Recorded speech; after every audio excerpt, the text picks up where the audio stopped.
إيه موضوع فحص قاع العين للبيبي قبل ما يخرج من الحضانة؟ إحنا عندنا فحوصات روتينية لازم تتعمل للأطفال بعد الولادة مباشرة.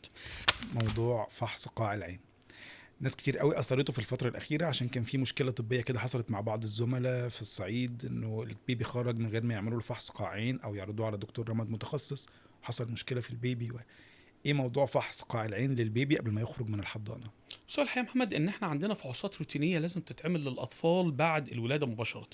أحد الفحوصات دي اللي هو فحص العين، إحنا بنشوف حاجة اسمها الريد ريفلكس، بنطمن إن ما عندناش أي مشاكل في الطفل أو مشاكل في عينيه.